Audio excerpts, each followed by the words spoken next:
Good morning. Welcome into the OnlyBets Sports Podcast, Thursday edition. I'm here with Stern Betts, Stern Luki. I am the Prince of Picks. Got a great show lined up for you guys today. Major League Baseball in full swing again today. The boys are going to have some great picks for us coming up for this afternoon. Of course, we do have tons of soccer on the pitch over in Europe. Qualifiers going on, Conference League qualifiers, Europa League qualifiers, even some Champions League qualifiers, I believe. So tons of action to get into. Of course, we've got the Leagues Cup as well later on tonight in the United States here. So, got a lot of soccer to cover. We'll be covering some of that here on the show. So, lots of sports here to come up here, and excited to get into it. Let me bring in Stern. Good morning, Moshe. How you doing, bro? Good morning, Prince. We are doing fantastic. Another win on the day yesterday. Um, Doing great. We're just doing great. I like where we're at in our show. I like where we're at in the baseball season. Red Sox, Blue Jays, no run first inning kind of comes in sweat free. So just looking forward to finishing the week and getting to UFC 330 this weekend here in Philadelphia. It's just going to be a great, great weekend. How did you do on your picks, man? Yeah, for sure. Yeah, so we hit the only pick that we gave because we gave two futures picks out yesterday. So the one official play was PSG on the money line and over 1.5 goals in that cash. So nice little 1-0 day for us yesterday. Nice. And let's bring in Drew. How did you do yesterday? A little Yeah, bit of a rough, uh, yeah, questionable outing, I guess I would say, towards the end. I don't know why they took him out, but yeah, tell us about the play. yeah. It was rough. I don't understand why they took him out and just let him finish. I know he had like 4 runs and multiple walks, but he seemed to settle in later in the game. Usually they let Framber finish the inning, and for him to let him to only have 2 outs in, I was very questionable how they took him out there. Yeah, that was pretty brutal. I was watching it as well. But let's move on to today. We have a 9-game slate, but it does start at 110. The first game starts at 110. The last game starts at 10:10. So definitely some great baseball all day long. Nothing better. I actually will be giving a play in every single game today. So we're going to get into it a little bit later. But first, Drew, where are we going first? So first, I want to call out because they did this on purpose, which is awesome. We have one game that's going to really stand alone and not have any games like at the same time near it. It's going to be the Phillies Twins, which starts at 4:30 p.m. Pacific time, 7:30 p.m. Eastern time, and then the 2 games after that are not until like 10 p.m. The reason why it's a Field of Dream games, you guys can watch it on Netflix. Last time we saw this game, it was I think it was the Yankees White Sox a while ago. And it ended in a like electric fashion. I think it was like Tim Anderson hit a walk off or whatever. It's something like that. What it was. So I'm looking forward to watching that. I didn't know before I sent my pick if you had to take on that game, Stern. On Oh, just I it's have a like take on the every game. well, I mean because it's a cool thing they're doing in Iowa. Yeah. Yeah, it is cool. There's a number of games today that I am keeping my eye out on. That is definitely one of them. Definitely a fun game. You're talking about two teams with subpar pitching, but really good offense. This is going to just be a crapshoot. Don't really have a lean one way or the other on the full game. I guess I lean over if I had to pick a side. But the over cash so easily yesterday is not necessarily something that I want to back today. But I can see both teams having a success offensively. Yeah, for sure.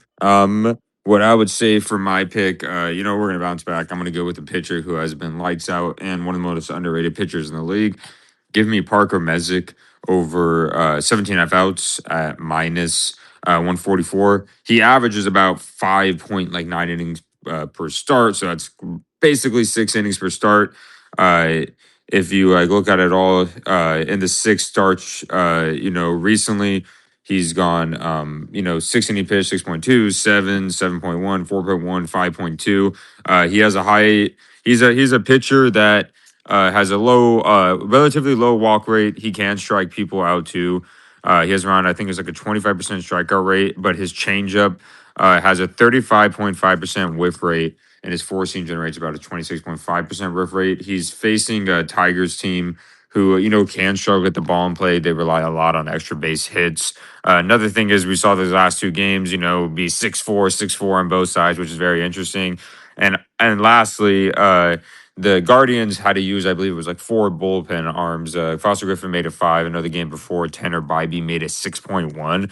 But when it comes to Parker Messick, he's only, I believe, given up 1 run or less in 4 out of his last 5 games. So I'm counting on the Guardians, who usually let their starting pitchers go deep, and he's at least pitched 90 or so pitches. I don't really see them limiting him in any sort of way. And of course, the Tigers' offense, we'll see what we can get for them. Usually they attack early. If they don't attack early, they generally will sometimes struggle and attack the bullpen later.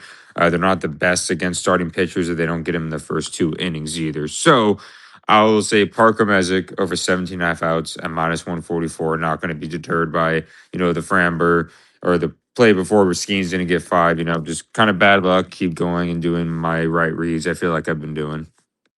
Yep, trust the process. I took Cleveland as the up too early promo today for -103 over on DK.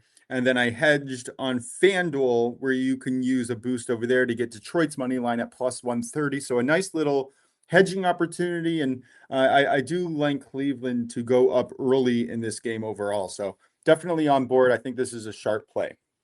All right, let's get into the first inning shenanigans is what I'm calling it. But first, let me give you my main play of the day. This is going to be the Red Sox -1.5. And this is kind of like the new guard meeting the old. The Red Sox need to turn this around. And having Peyton Tolley on the mound, who just threw 14 strikeouts to do it, is the perfect time. Underlying metrics are extremely impressive across the board. Under 7% barrel rate to a 35.5% hard hit rate. The strikeout rate is hanging around 28.5%. In 6 of his last 8 starts, he has kept opponents to 2 or less runs. And I love that the Blue Jays over the last couple of months ranked 29th in weighted run creation against lefties. I like taking him over Toronto's Max Scherzer, who has an 11% barrel rate.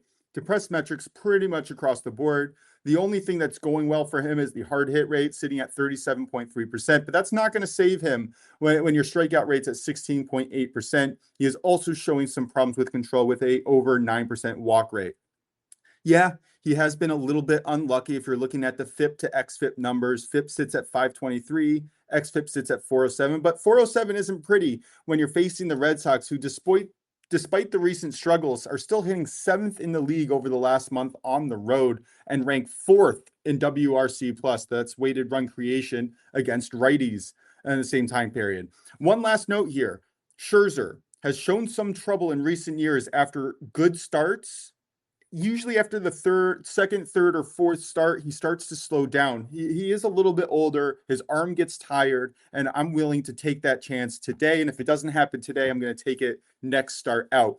Blue Jays are stringing together a couple nice games in a row, but I think they're due for negative regression. They ranked 29th at home over the last month in offensive production. And the final nail in this coffin was the Red Sox bullpen over the last month ranks first, while the Blue Jays rank 16th. If the Red Sox go up early, I expect them to finish the game. And I like opposite negative and positive regression at the same time. Blue Jays to go down, Red Sox to go up. Come on, Red Sox. It's time to turn it around. And truth be told, if they lose, I'm a Yankee fan. I'm okay with them losing, but I do think that they get the win by multiple runs today. Drew, any thoughts on this before I get to my 9 first inning plays? Yeah, I think Vegas is respecting the Blue Jays a tiny bit too much. Is mainly because when Scherzer came back from injury on I think it was like the end of July. His last 3 starts, I know his first one they kind of was working him in a little bit.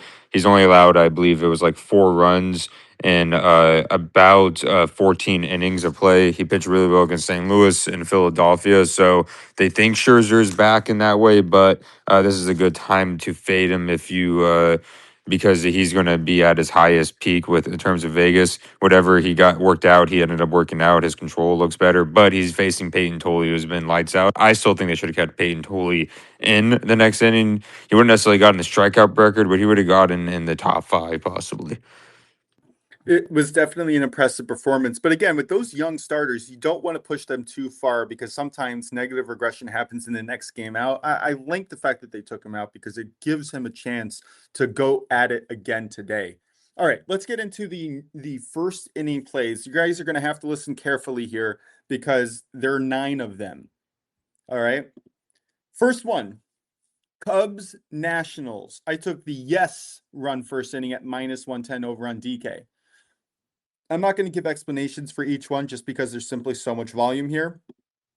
White Sox, first inning money line, -135. All right. Those are the 2 ones where I link runs in the first. The rest of them are all going to be no run first inning plays. All right. Guardians, Tigers, no run first inning, -130. Pirates, Marlins, no run first inning, -115. Mariners, Yankees, no run first inning, -130. Phillies, Twins, no run first inning, +100. Brewers, Dodgers, no run first inning, -115. Rangers, Angels, no run first inning, -122. And finally, the Red Sox, Blue Jays going right back to it again, no run first inning, -115.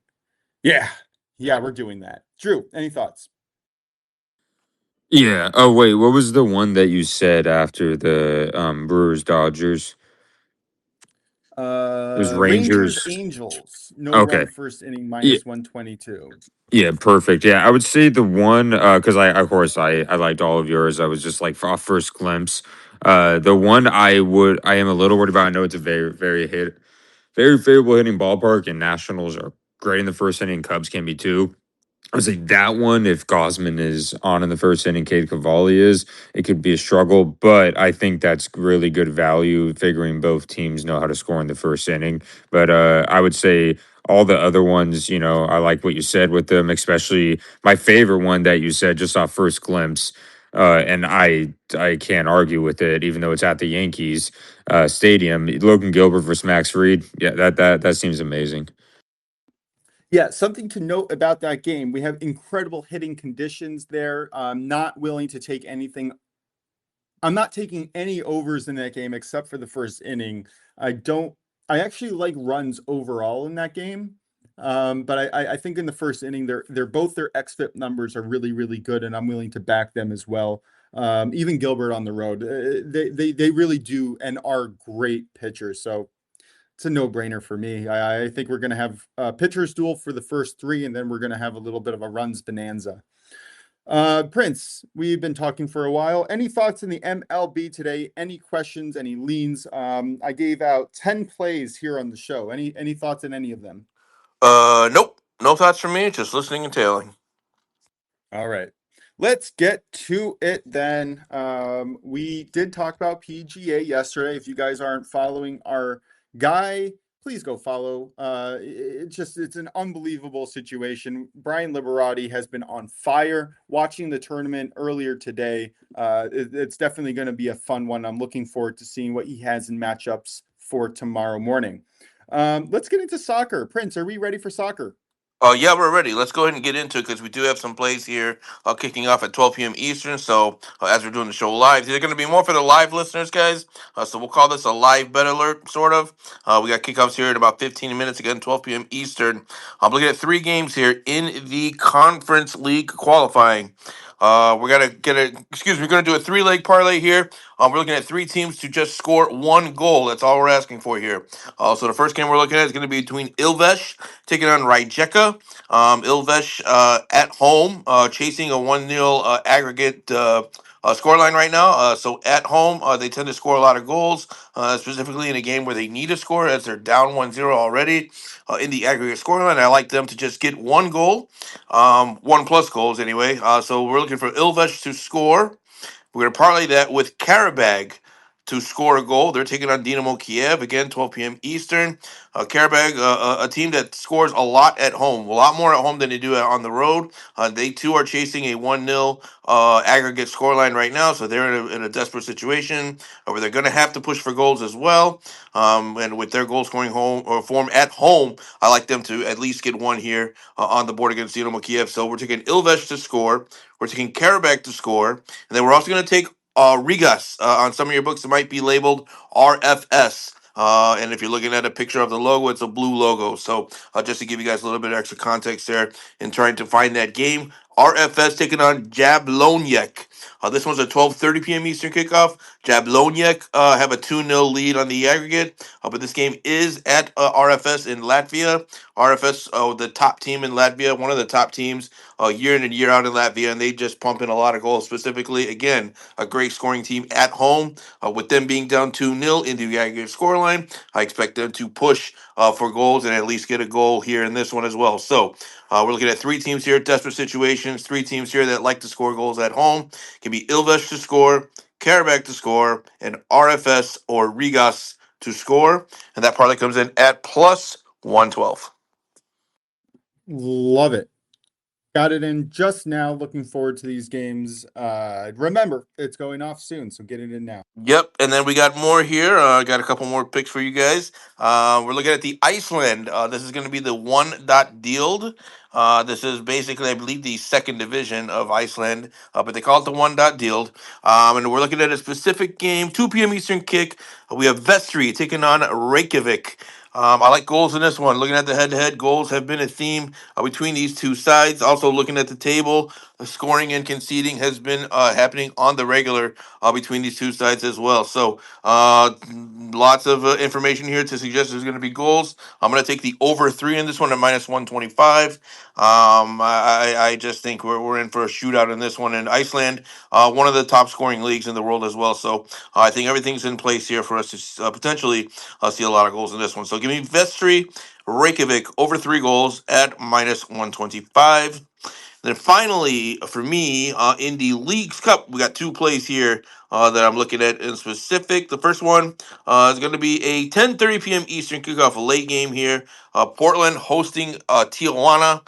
Both of these teams are eliminated, but Portland at home is a tough team to beat, and Tijuana has just been awful in this Leagues Cup. They're the only team in the entire Leagues Cup to not have scored a single goal yet is Tijuana. So Tijuana in tough times right now, and nothing to play for them. Portland, really nothing to play for either, but they do have the home fans that they're going to want to at least show out for. So getting Portland on the money line at minus 115 against a really, really struggling Tijuana side is something I couldn't pass up. So give me the Portland Timbers straight up on the money line, and we'll get that at minus 115. Then finally, for me, in the Leagues Cup again tonight, this one is an important game, 9 p.m. Eastern. You have Cruz Azul taking on the Chicago Fire. Chicago is going to be doing a little bit of scoreboard watching. There's a game taking place about a half hour earlier between America and Austin FC. The result of that game will determine what Chicago needs to do in order to advance, have a chance to get to the top 4. So they're going to be scoreboard watching. And for that reason, I think the first half is going to be cagey. I think it's just going to be a lot of defending and a lot of not taking too many chances, because there is a potential scenario where a draw will be good enough for the Chicago Fire, to get to the top 4. It all depends on what happens in the other game. So I think Berhalter is going to have Chicago set up to be a little bit more conservative in the first half. Do that scoreboard watching, and then maybe later on in the second half, once they get a better idea, once that America Austin game finishes, because that game will finish before the Chicago game, so they'll know what exactly they'll need to do. Probably about by, I would say, the 60th minute, 65th minute. The other game should be done, so Chicago will know at that point, okay, do we need to win? Or is a draw good enough? What do we need to do at that point? So that's why I like the first half under 1 at plus 100. Again, I just think you're going to see a more conservative approach from the Fire, just based on what's going on in the other game. All depends. I mean, it could backfire on us if the other game tends to, maybe America gets out to a big lead, or Austin gets out to a big lead. I mean, it's very much scoreboard dependent for me, but I'm just going to lean towards the first half under and bet on a cagey first half for me. So again, Cruz Azul Fire, first half under 1 at plus 100. I love it. And now we have action truly, truly all day long. This is going to be a great day. It really is. I feel it in my bones. I've been telling all my coworkers. And then and one bonus play here, guys. I wasn't going to give this out officially. I gave it on the VIP, but why not? I'll just throw it out here as well. That we're talking about that America Austin game. A draw will see both teams advance. So a draw, regardless of what happens, because by the way, guys, draws end in a penalty shootout, right? There are no draws in Leagues Cup. So if it's tied at the end of the game, you go to a penalty shootout. And if you win that shootout, you get 2 points. If you lose that shootout, you get 1 point, right? But in any case here, Austin and America, if they draw this game, regardless of what happens in the shootout, they'll both advance. So I do think we're very likely to see a draw between America and Austin just because it benefits both sides. So I personally played the draw at plus 265 between America and Austin just because circumstantial based, it helps both teams to draw. Maybe we'll see both teams kind of approach the game with that mentality. So I'm not going to make it official, but it is something I gave out on the VIP. And if you guys want to tail it, it's plus 265. Awesome. Sorry, just I was writing it into the recap screen, but then I ignored it towards the end of that when you said it may not be an official play, but you do and should play it if you have it available, which I am putting in right now. Drew, any thoughts on the world of soccer today as we're going through this? No thoughts on my side. All right, sounds good. All right. What else do we got today? NCAA football. Drew, what's your play? Yeah, I actually do have a future. Uh, and I would say my future is, and it's an interesting one. I know people have been down on Clemson lately, but I actually do believe in Clemson to actually get over 5.5 conference wins, which I put in the recap thing in our messages at plus 134 for over 5.5. This is not wins, guys. This is conference wins, and I believe Clemson plays about 9. But if you just look at their schedule in general, they're luckily able to avoid facing teams like Virginia and SMU and other teams as well. I was looking at their conference schedule in general. So UNC, they face UNC, which they can win. They face Cal, as much as I'm a Cal fan, they can win. Miami, they play in Death Valley. They'll probably lose that. They face Virginia Tech, is very winnable. They face Florida State. They can win that, but they don't necessarily have to get this over 5.5. And then they face Syracuse as well. And then they also face South Carolina. And I believe there was another team as well. So I think this is not hard to ask. You have Dabo Swinney, who's considered one of the top coaches. Last year, they didn't play as well as they would like to play. Um, but I think they are. I think they're reputable enough, especially if they're avoiding the teams like, and their best team they're playing is Miami, who's probably going to win the ACC to at least go, because I think they're playing 9 games. Yeah, they're playing 9 games in the conference to at least go 6-3 in conference play, and I think that can very well happen. I expect it to happen, or expect it to come down at least to the wire, especially with their schedule. What do you guys think? I haven't really got into college football yet this year. I know it's coming up really, really quickly. But I don't mind this, especially at plus money. Feels like it's a good hedging opportunity towards the end of the season. Like you said, probably going to come down to the wire. Clemson's always close. They're always competitive. I don't mind it. I'm in. Prince, any thoughts? Yeah, I'm with you. I think I'm in too. I mean, to your point, you got to back Dabo Sweeney, right? You're just asking for 6 wins from him, from one of the debatable best coaches in college football, right? So yeah, I think that's a solid look. I'll be telling it for sure. Oh, to clarify, by the way, it's conference wins for everybody. So, like the first 3 games they play don't necessarily count towards this. It's mainly just the conference games. But I'm pretty sure it counts as if they do make it to like the ACC championship and they need that. But I mean, in order to make it there, you probably need at least 6 wins, because I think they play LSU the first game, which is going to be awesome to play two teams that are known for having Death Valley home courts. Home field advantages. So it's the battle of the Death Valleys. We saw this last year, and it's going to be a rematch. So that's really cool that they keep playing this between these two teams. So I am looking forward to college football, and and I think when you can catch conference wins. Plays like this, it's a great, like Stern said, hedge opportunity. So like another great thing is like if it comes down to them, say they win a bunch and then they play like Syracuse, and Syracuse will probably be an underdog. You bet Syracuse on the other side, and then you can hedge in that way. Yeah, I don't mind that look as well. Like I said, I'm really focused on NFL right now, trying to get all my projections in order, trying to understand why my model doesn't link Trey McBride. It's really what I'm working on right now. Uh, I know we had that conversation yesterday, but you know what? Walking back into it, Prince, you got cut off yesterday during our conversation about how you think the Eagles are going to suck. Please tell us more.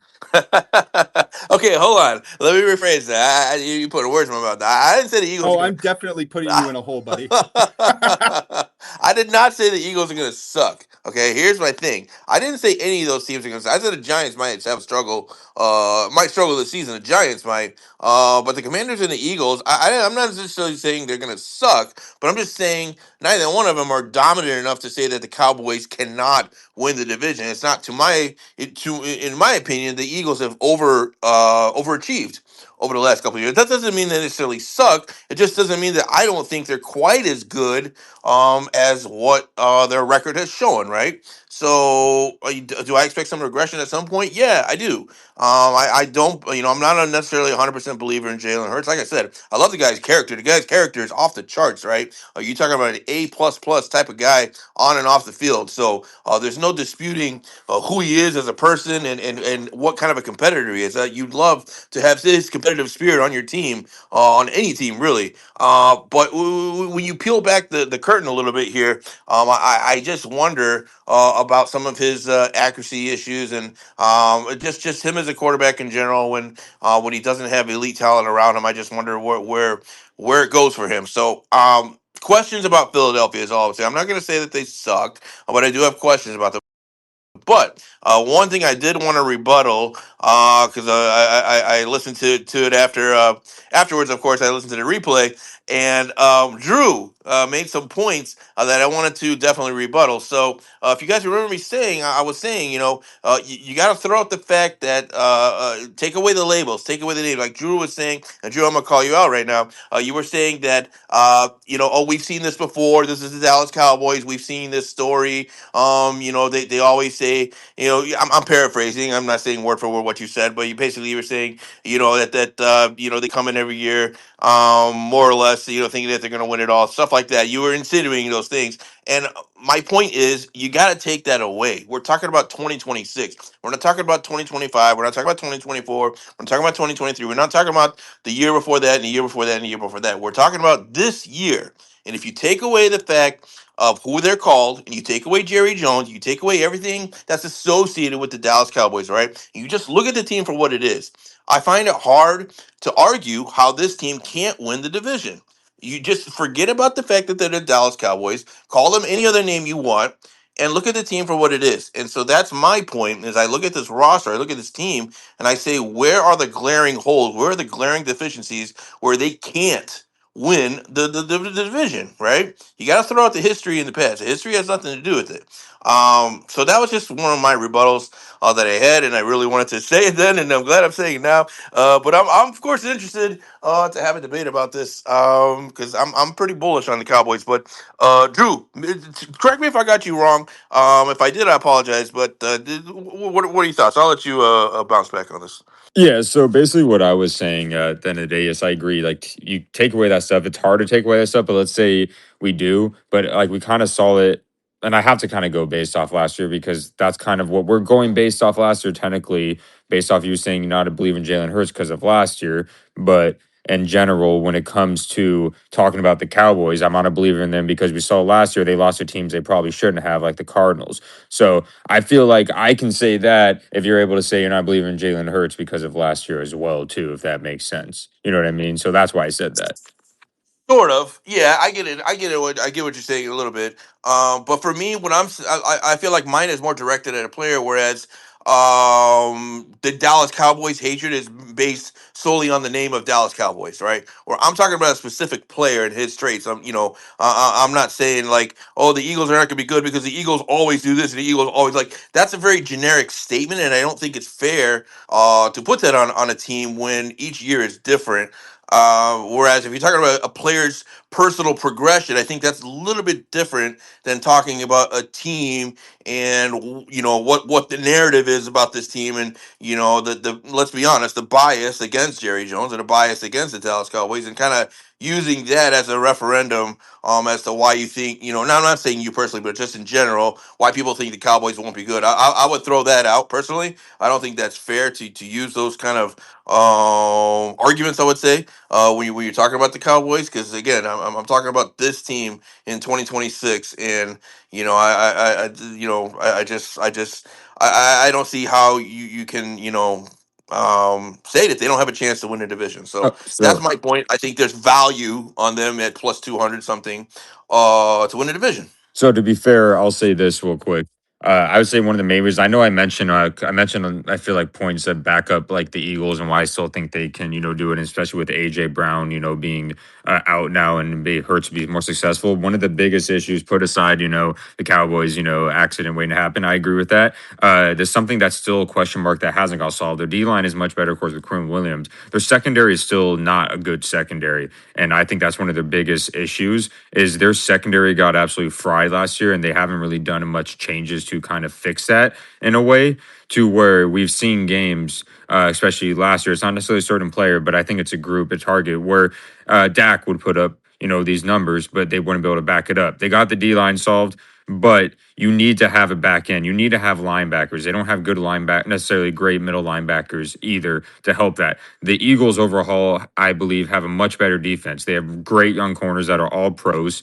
They have solid safeties. They have a nasty D line, especially with Jalen Carter. So, like, when I'm just look at the Eagles and then I look at the Cowboys, even if you say the Cowboys have a slightly better offense than the Eagles, as much as you feel with Jalen Hurts, the Eagles have a way better defense in general. So, in order for the Cowboys to be successful, I'm not saying they don't have a great offense, but you need a defense to complement that. And I don't think they have that in their back end. That's my kind of take.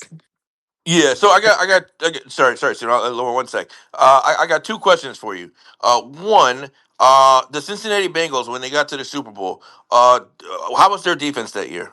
It was amazing. They, Okay, and by amazing, I believe it was one of the worst in the league, if I'm not no, it was mistaken. one of the best. Cincinnati Yeah, Bengals? when we went to the Super Bowl. Yeah, Yeah, they had a really good defense, and it fell apart in the next coming years when they Was that were the year pretty they had the good solid. defense? Okay, maybe that year they did have a good yeah. defense. Okay, They all right, all right, all right, fine, that's all why I right, thought Joe okay. Burrow got too much praise for what he did in the playoffs. Okay, okay, fine. Throw that one out. All right, throw that one out. But my other question to you then is, and this is an honest question because you know more about this than I do. What do you think about all the draft picks that the Cowboys made? They made a lot of draft picks. I think, if I'm not mistaken, when I was looking at their draft, like I want to say their top four, top five were all on the defensive side. Maybe I misread that, but I saw there was a lot of big names from big schools that were drafted by the Cowboys on the defensive side. Any thoughts on those players? Like I said, you would know more about those guys than I do. Yeah, I'm a big fan of Caleb Downs. They drafted like one really solid second player. I don't know how Devin Moore is going to be, who they got in the fourth round, but Caleb Downs, I thought he can make an argument is the best overall defensive player in the draft, and I think at safety he can help the back end, but we don't know his impact he will make as a rookie. That's what I worry about at the end of the day. But a lot of the other guys they drafted were like edge rushers and linebackers and offensive tackles and stuff. They only drafted two secondary players, so we'll see how they do with that. Yeah, Okay, and fair. for the record, I'm on Drew's side of this. I don't trust their defense. There's about a 25% failure rate from defensive draft picks in the NFL, which means 75% of the time they do work out okay, but there is a 25% chance, which is not insignificant, where they just don't hold up at the elite level of the NFL. And my concerns is all defense related. I think that they have a top 5, top 8 offensive unit. I don't think that's in question. It really is. Can their secondaries hold up? Can Rashawn Gary get them, pressure the opposing offenses to get rid of the ball faster? And if some of their pieces come around, I'm not saying they're not going to have a great team. I do like them to win 8 games. I just don't see them getting over the hump, winning 9 or 10. That's all. Okay, fair enough. And the only argument I'm making is that I don't, I'm not necessarily, like I said, I'm not saying the Eagles are a bad team by any means. I do expect a little bit of regression at some point, but I just think that the value getting plus two what was it 265 I think for the Cowboys to win a division. I don't think it's crazy, and I think that it's unfairly being looked at by a lot of people as crazy because of the Cowboys history. Like, and that's my only argument is to say throw that out. Throw all that out. Throw everything, all the bias against the Cowboys and the name and the brand. Throw all that out and look at the team for what it is. And I don't think it's a crazy, estimation to say that there's a potential that they can win the division just because based on that offense, it is elite. Like make no mistake about it. And yeah, maybe they have some deficiencies on the defensive side, but this league is turning into a higher scoring league, and points are a premium. And so if you can put up points, you're going to have a chance in every game. So I just think there's value on the Cowboys in that sense, and I think they're I don't know, maybe unfairly. It's not the wrong word. Maybe it is fair to use their history against it. But I just feel like if you were to look at each year as its own individual year, and you look at the season for what it is before it's even started, on paper, the Cowboys should have every chance to win the division. So that's my only argument. But So something I'll say real quick, Stern, is like my final thought on this. I'll say this real quick, Prince, to kind of back you up. I never technically once, said that it wasn't great value. I think it is great value. I was just saying why I think the Eagles will win the division. I think plus 265 is good. I don't think the Eagles are plus 265, like odds better wise than the Cowboys. And I think the Cowboys will finish second in the division. They possibly can make a wild card. So I'm not saying the Cowboys are a terrible team. They're going to finish third or fourth. I think they'll finish second. I just think the Eagles, they have younger. The biggest key with the Eagles, why I look at them also, is they have younger players on their field that are only getting better. Cooper DeJean's getting better. Quinyon Mitchell, Jalen Carter, and so on. They're only getting better. And then, of course, you have Saquon, who's still slightly in his prime, and, Devontae Smith, and they still have a really solid offensive line. And then they have the diva that left outside of there. But I would still say the Cowboys have a better offense overall, even though the Eagles do have Saquon. But we'll see if Saquon bounces back from last year. But by no means am I saying that's bad value. Because usually I expected the Cowboys to probably be like plus 150. But if Vegas is kind of disrespecting him that way, because the Cowboys could very well split with the Eagles and they can shock people because we know how great Dak is in general, besides facing the Eagles, I believe, historically against that division. I think he's only lost, I think it was like one game to the Giants in his whole career or something. A great example. He usually does well against the Commanders too. So, if you want to take that, I'd rather take the plus 265 than what they have the Eagles probably value wise. So that's my final thought. Can I list the top defenses? To be fair, this is my model ranking, so you could take it with a grain of salt if you want, but if you've been following my model plays, like this is the same source. All right. Number one defensive unit projected for this year, Seattle Seahawks. I don't think that's a shocker to anyone. Second, Houston. Third, Kansas City. Fourth, Philadelphia. Fifth, Minnesota. And then you have Denver and LA, whatever, Green Bay. Last. All right, let me read the last five names of last five teams in my defensive rankings.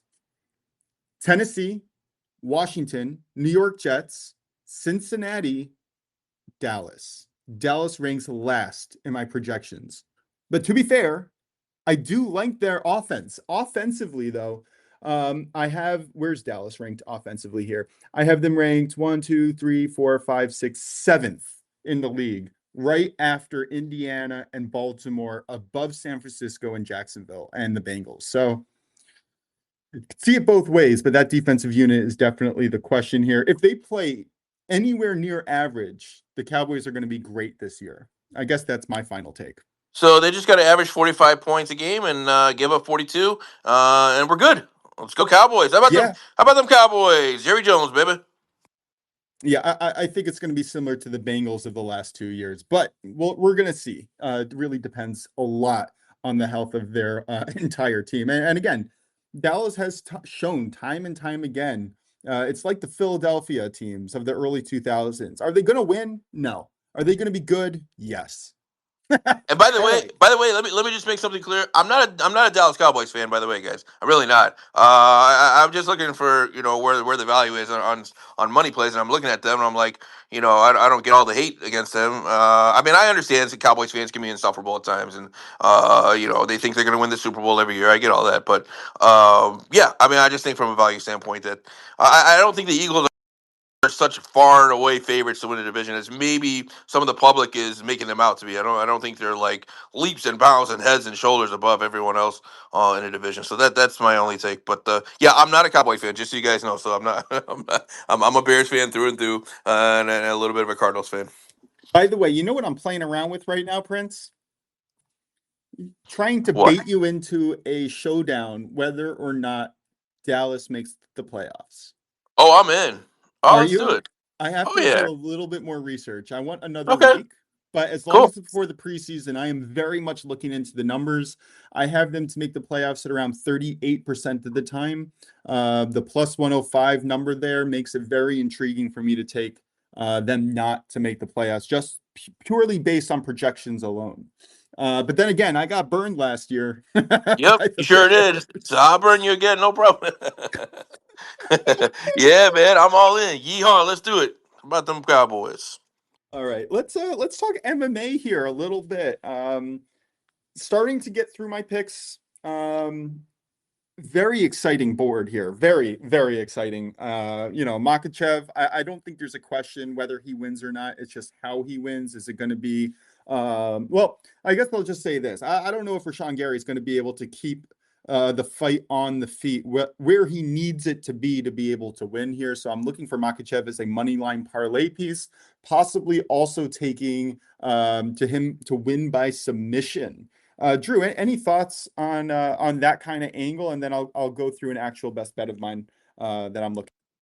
Yeah, I'm assuming you meant Gary, because I think you said Rashawn Gary on accident. That would be Yes, I crazy. did because we were just I talking. Rashawn Gary would knock out anybody, but Listen, Rashawn um, Gary would be fascinating in a UFC fight, but that's neither here or there. oh yeah, oh yeah. But I know we talked about this the other day. I think it's one of those where if you, of course, if you're gonna back Makachev, if any kind of value, I'd back him submission, to basically finish the fight with a submission. Most of his like knockouts or finishes have been by submission. The only way Gary really has a chance is to keep this on his feet. But Makachev knows how to be on his feet. But Gary is also pretty dang good at takedown defense. So I think Gary needs to, because a lot of people I've noticed when they face Makachev or like a Khabib, they get they overcompensate and they get too eager and they go off their game because they worry about the takedown and of course the Dagestani fighters, they're excellent in every kind of counter with that, and they overthink it when they face them. But like, oh, they know all this. No, just go into the fight. Don't think that they know every counter they can do, and play your game and stand on your feet, right? In general, and that's what they need to do. We saw that happen against with like Chimaev. When Chimaev ended up losing, is like you stick to your guns and you stick with it, and then you'll be able to win the fight. Don't think about who you're facing. So that's kind of my take. Yeah, it's very spot on, and I like that. Also, by the way, the co-main event is also going to probably be a fascinating grappling situation. You're getting one of the best submission artists of all time versus somebody who has one of the top defenses of all time in Robertson and Dern. The play that I want to highlight right now, as I go through this one popped out to me in terms of value on the field. I'm going to take Vicente Lucoa. And if I pronounce that wrong, it's because it's hard to pronounce, but I'm going to take his money line at plus 105 here. I really like him to be able to keep, I like the defense of him. And if Gore is going to be bringing a grappler's approach to try to win this game, I think they lose. I really think that his defense is going to be able to keep this fight on the feet. And I have a projected 75% finish rate on this fight. So I very much think that Lacroix gets it done, likely before the final bell, but I do like him to get the money line in either case. I think this is a fantastic spot for him. Do you have any thoughts on this fight between Tressan Gore and Vicente Lacroix? No, I haven't gone over that one. I was probably gonna go over it tonight for tomorrow, but I'll definitely look into it and take in what you say. Yeah, and by the way, we talked about the UFC last weekend, and I had two leans that I was going into on last Thursday's show, and you gave me opposite plays, or not opposite, but different thoughts. And then I went over the data and I agreed with you, and both of those plays hit. So well done. I remember it was the main card for the favorite to win, and then it was what was her name? Oh, Amanda, and them to go the distance. Lemos, Yeah. Lemos, Yeah. to for the fight to go the distance. And I switched both of my plays to what you had said, and both of them cashed. So I appreciate that. And we ended up going 8-5 for some plus money last weekend. So I'm definitely looking forward to seeing what you have for this weekend, and I'm looking forward to carrying on a nice little streak. All right. Any topics of conversation left, Drew, before we get to our question of the day? Yeah, and I'll definitely, because usually I like doing like my full on research Thursday night when the kids and stuff go to bed. So I'll probably put on some YouTube and then do some UFC research. So looking forward to that. There is nothing better. It really is a lot of fun.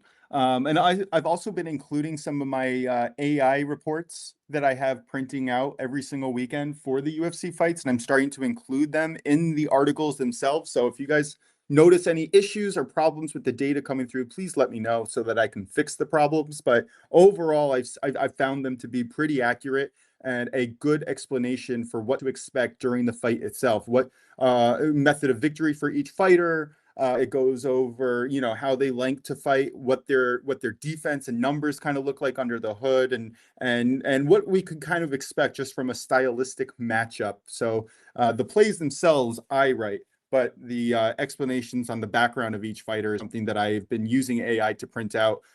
Same AI with the same models for a lot of these picks. So if you guys like the picks, and it's from the same source. All right, Prince, any final thoughts? Yeah, I do have a final thought. I have a live play actually for you guys right now. So live bet alert. Excuse my voice here. We're looking at the Conference League qualifying. I'm looking at the match between Flora Tallinn and excuse me, Interclub de Escaldes. Looking at both teams scoring the first half, plus 125. Interclub just took a 1-0 lead. So they're up 3-0 on the aggregate. But Flora, from the Estonia League, they tend to score a lot of goals, especially at home. Now they're in an even more must-win situation, down 3-0. I think they're going to get one here. They currently have 70% possession in this game, so I think they're likely to score here before the half ends. So give me both teams to score. Floratal and Interclub de Escaldes. That comes in at plus 125. Then a live bet update here, real quick. Karabag has got on the board. They have scored a goal, so one down, two to go. We're still looking for Ilves to score and RFS to score.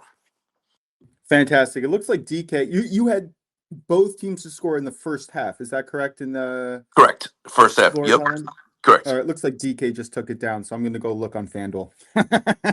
They're tricky like that. They know what Yep. people want to bet. Mm-hmm. It's super frustrating at times, and FanDuel doesn't even look like it has it on the board, so that's fun. Yeah, Just going I to got it keep on bet. on. I got it on bet 365, guys. In case anyone's wanting to find it somewhere. For me, it was on bet 365.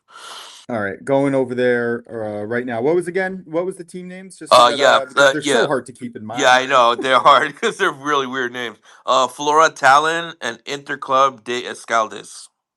All right, so I'm on bet 365. Scroll down to the half, and then you can go to team to score in the first half, and both teams to score in the first half, plus 137. Putting it on right now. Thank you very much, Prince. I definitely appreciate it.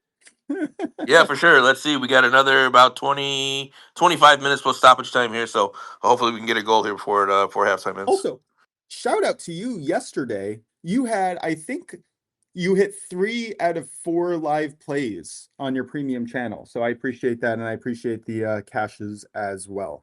Yep, no doubt, man. Absolutely. Yeah, we've been doing really well on the live plays, so those have been a lot of fun, and we'll see if we can continue that today here on the show. Yeah, and as I get more confident in my tennis plays, those have been cashing as well. I don't know if you guys have been following them. I've been like sprinkling them throughout when I see value, and they've done pretty nicely. I've been looking at the record, and it's up. It's up. And I've only been doing it for like 2 weeks now, so definitely something to look out for. All right, let's get to our question of the day. Prince, do you have any question of the day? And then I'll go to Drew to ask if he has one, and if you guys both don't, I'll come up with one on the fly. Nothing for me. Drew, any thoughts? Any question? I did have one yesterday, but I forgot what it was. So I'll let you go ahead. That's my bad. I apologize. All right, this one's going to be kind of simple and similar to something that we've talked about in the past, but I do have a movie that I am very much looking forward to.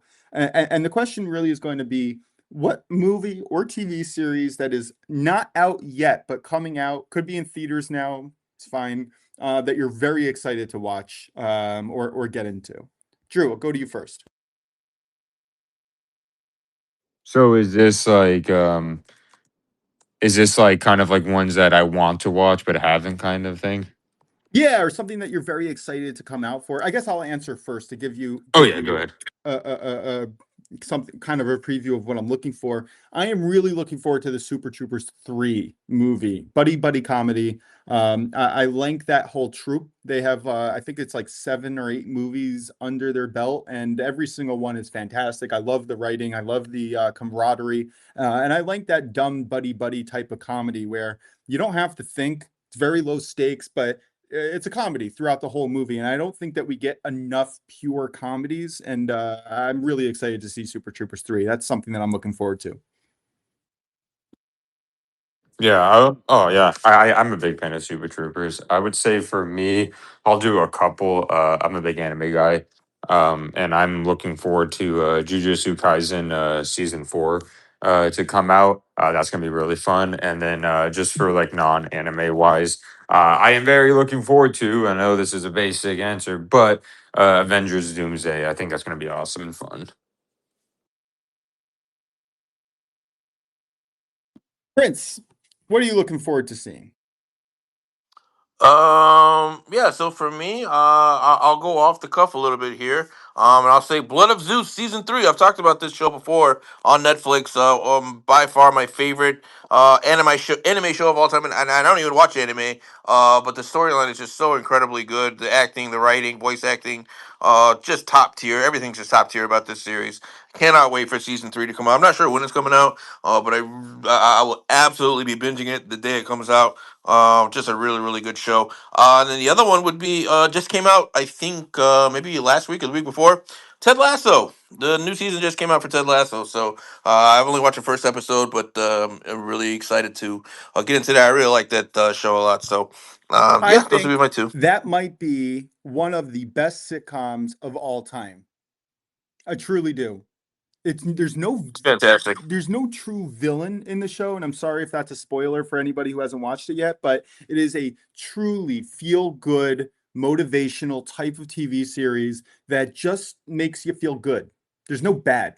And when my wife gave birth to all 3 of my kids, we brought our own Fire Stick to the hospital so that we could watch what we want while she was in labor, because she has pretty long labors and we weren't sure how the process goes. And we were like, you know what? Let's just watch what we want to watch. So we brought our own Fire Stick. You can plug it into the TVs there, and we watched Ted Lasso during the birth of all 3 of our kids. Like literally paused at the time when she actually had to give birth on specific scenes in Ted Lasso that I have saved on my camera. It's definitely one of my favorite shows of all time. Drew, what are your thoughts on that? Oh no, I was just going to. No, I think that's awesome. But Prince, you said Blood of Zeus season 3, right? I believe. Yeah. Oh yeah, I believe that's out on Netflix. I was like checking it out the other day.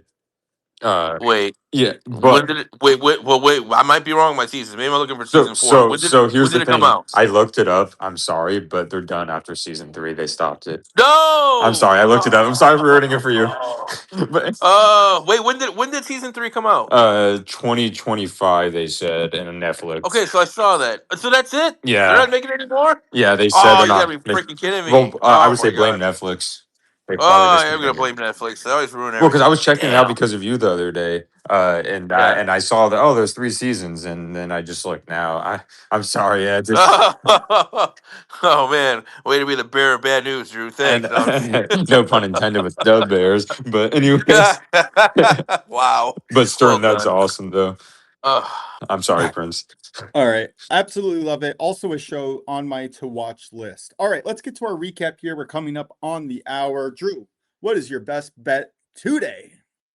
Yeah, it starts in about like 40 minutes or so. Parker Messick over 17.5 outs -144, and then my future for Clemson over 5.5 conference wins at +134. Phenomenal. All right, everybody, hang on to your hats. I have the Red Sox -1.5 at +108. And then I have the Cubs Nationals yes run first inning -110. White Sox first inning money line -135. And then all the rest of them are going to be no run first innings in the Guardians Tigers -130, Pirates Marlins -115, Mariners Yankees -130, Phillies Twins +100, Brewers Dodgers -115, Rangers Angels -122, and Red Sox Blue Jays -115 in an absolute shenanigans first inning play. I also just wanted to add, sorry, I know we're in a recap here, but keep an eye out on Max Scherzer, as we talked about earlier, trying to see how he does up against the Red Sox. Max Fried versus Logan Gilbert is going to be so much fun. And then finally, Kevin Gausman looking to follow up his Cubs debut, where he went 7 innings, allowing 4 hits and 2 runs. Anything can happen. He's either going to lock it down or be shelled, but something interesting and noticeable to look out for while we get into the MLB slate today. Yeah, Drew, any final thoughts before we get to Prince and closing the show? Nope. All right, sorry. Yeah, I get confused with those hands up. All right, Prince, close us out, brother. Yeah, so we're looking at Iceland deal. I'll give you Vestry and Reykjavik over 3 goals at -125. Looking at the Leagues Cup tonight, give me the Portland Timbers straight up on the money line at -115. And then we're looking at Cruz Azul, Chicago Fire, first half under 1 goal, and that comes in at +100. That's going to do it, guys. This has been your Thursday edition of the Only Bet Sports Podcast with Stern Bester looking at the Prince of Picks. Have a great afternoon. You guys already know. Let's cash out these tickets. We'll be back again tomorrow live at 11:30 a.m. Eastern at Only Bets Podcast over on Twitter/X. Have a great afternoon, guys. We'll talk to y'all tomorrow, and thanks for everything. Later.